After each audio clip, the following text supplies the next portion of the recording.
name is Chelsea O'Brien, and I am a parent volunteer at Independence Elementary School. And I'm also proud to say that I'm the director and organizer of our garden club.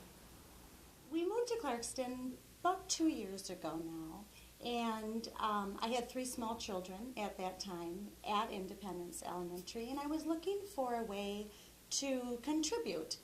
So I joined the PTO, of course, and there was an opening for the beautification committee. We would like to have our students take ownership of the place in which they learn. And also, it was nice to have a little help for me just to maintain the front gardens and the beautiful planters. As more kids came out to help me during lunch recess, we would have an after-school garden club meeting once a month. We found that this enthusiasm for growing things and seeing these plants come to fruition, perhaps even the following spring when they come back to school, really made us as a club decide that perhaps it's time as a school to look at creating a space for a vegetable garden, a space for an herb garden, a space that could expand this idea of an outdoor classroom. We also found that our teaching staff and our administration was approaching us with some of their ideas that had been percolating over time. We're trying to find ways to really feed the kids' interest, because of course, if we're not having fun gardening, if it's not something that the kids look forward to, it's not something they're invested in. I'm excited to have the opportunity to talk about Chelsea O'Brien. She started our garden club here at Independence Elementary, but it wasn't just Chelsea and a few parents and a couple kids. Chelsea turned it over to the children and let them take ownership over an incredible adventure as we create a learning garden in our back courtyard and provide all kinds of things around our school, whether it's the displays out in front or in back or out on the playground, some of the flowers that the children have planted. But these children get involved because Chelsea gives them the permission to be involved. They dig, they construct, they're actively involved on a daily basis.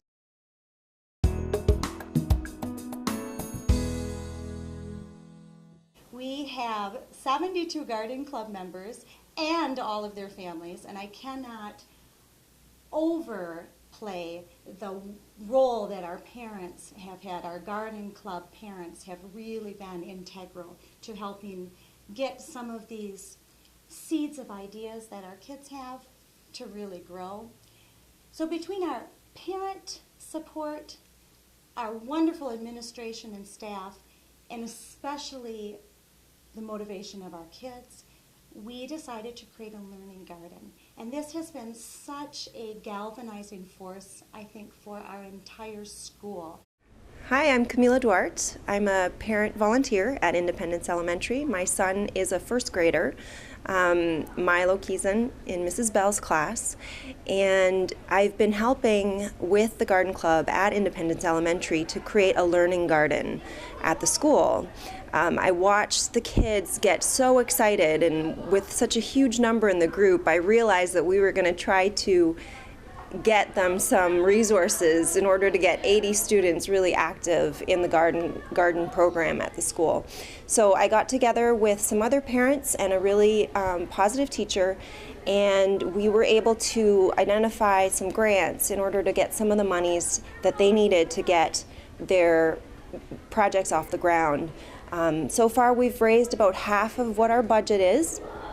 We had a very generous anonymous donor that was able to give us a lot of the infrastructure that we needed, like pathways and an arbor for fencing. We also got a really generous grant from the Farm and Garden Club, $700, and they've identified certain things that we really need, like topsoil and compost and the plants themselves that the kids will have to plant. So the kids sat down in the courtyard, which was just a grass plot, and they started identifying the plants that they were the most excited about and started drawing the layout of the garden. And we realized, of course, that we needed to get some money to get the wood together for the raised beds and to make their project a reality. And it's been so much fun watching them get excited as we get some of these materials in at the school, them being able to get out there with their dads and use the power tools and create these raised beds. It's been, the look on their faces watching them put it together has been an incredible experience. So when we were looking at, we were designing our learning garden, all of our kids were able to contribute their ideas, of course. This is their garden. Some of the boys wanted to plant carrots.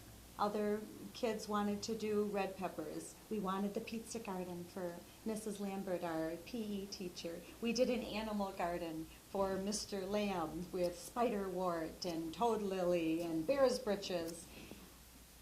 But one of the things that really resonated with our school community was the tulip garden that a group of girls really felt we needed to plant for a teacher who had passed away, Mrs. Schulte, and had contributed so much to our school. So we planted many, many, many pink tulips that we are all keeping our fingers crossed will come up in the spring. Hi there, my name is Jessica Sorensen. I'm a 4th grade teacher here at Independence Elementary and a garden club volunteer. And I couldn't be more pleased and proud of our garden club members and Mrs. O'Brien, who has led this entire project. The Learning Garden has come so far since the idea first came about. The kids have such ownership over it and are so genuinely excited to transform this once blank area in our courtyard to making it beautiful and meaningful and usable by all of our students here at Independence. So we are just bursting with excitement.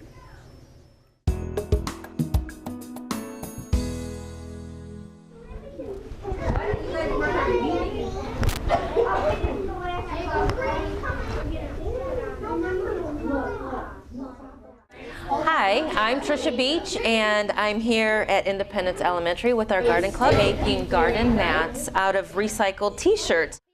So what we're doing is we're cutting the old t-shirts that we had donated to the school into long strips, and we then weave these strips of t-shirt through the hula hoops, and eventually with all the different pieces of t-shirt we get done, we will have a mat that the kids can take out and use to sit in the garden and read, do their math, poetry, whatever they like to do, just something that's their own little spot. I'm Chris Hardman, and I have a 5th grade daughter here at Independence Elementary, and we're here after school today for the Independence Elementary Garden Club, and it's called Dig It. And what the kids are doing today is they are doing tie-dye shirts.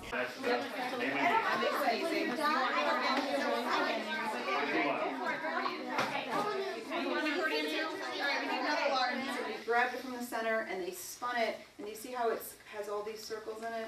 This one right here is going to end up looking like that. And then we bind it together, and we're going to dip it in, squeeze it, dip it in again, and then we can hold it over that. This is a totally student-directed opportunity, and let me tell you, I love it. My daughter loves it. It's 5th graders on to the youngest kids.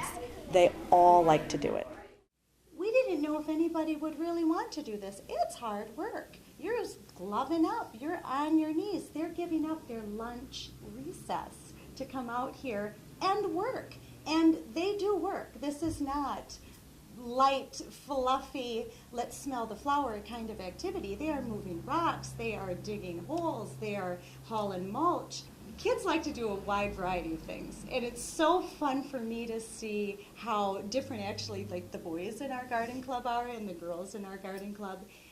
sometimes the most fun and interesting things are just digging in the earth and seeing what's there. You know, finding the grub and finding the worm and wondering which one is helpful and which one isn't. And discovering some of these answers on our own. We were out one day with this giant pile of mulch that Mr. Turner said, yeah, you can bring that over to the learning garden, no problem.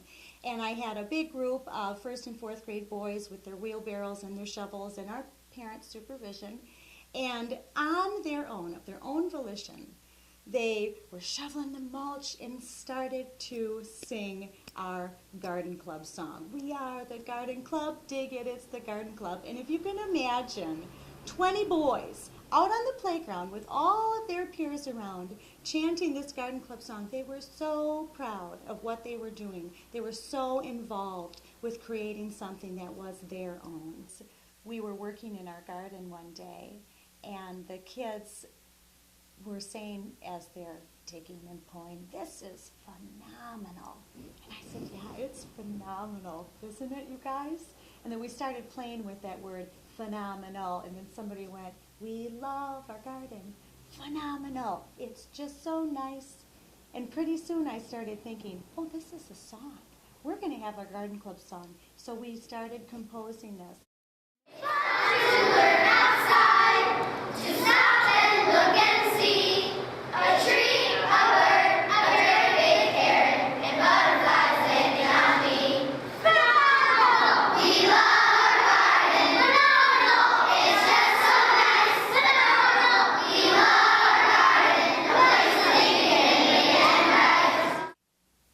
Perhaps this speaks to how this kind of outdoor education, this kind of hands-on experiential learning is something that kids thrive on. That they're learning in the classroom and applying it to real-life situations. It's relevant. And so I am so surprised and so pleased that we have this giant group of kids doing garden club, but I guess it perhaps makes sense because kids thrive on outdoor education.